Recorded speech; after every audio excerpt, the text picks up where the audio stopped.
Vzácnych hostí, ale čo najsrdečnejšie mi dovolte privítať vás, milí priatelia, a zaprijať vám krásny dobrý deň všetkým tu vo Spolom.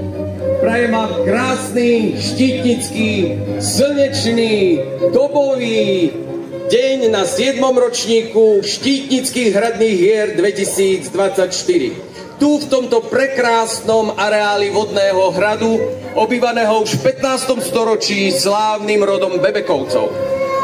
Dovolte mi, aby som vás v mene obce Štítnik privítal na tomto špeciálnom podujatí, ktoré vás svojou atmosférou určite prenesie do čias minulých.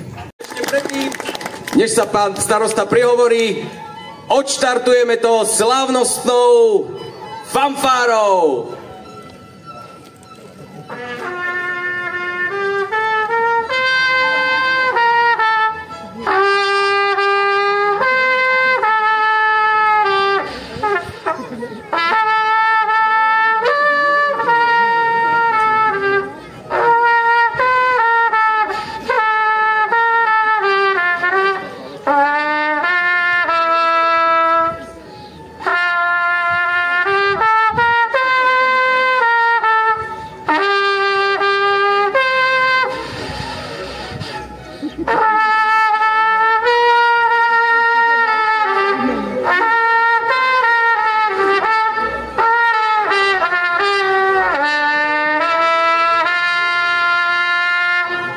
Ďakujem. Ešte jeden veľký potles nášmu historickému sprievodu a teraz už naozaj odovzdávam slovo pánovi starostovi Ladislavovi Beláňomu.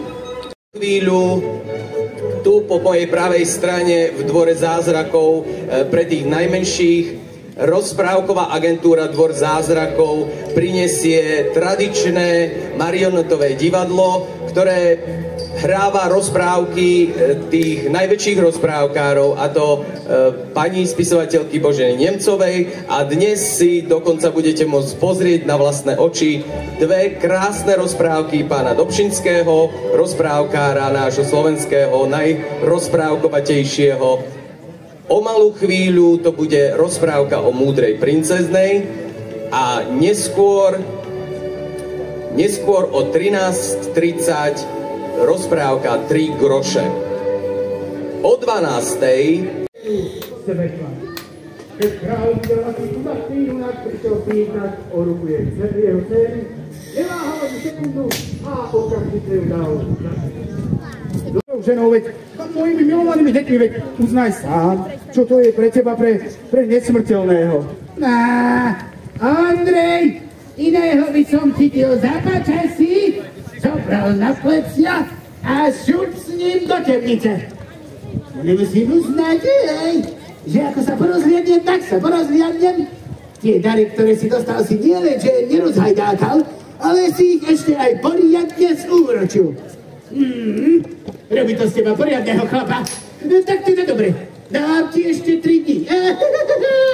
Ale počas tých 3 dní mi musíš vymyslieť 3 úlohy. Ak čo len jednu nesplním, vrátim ti úlohu.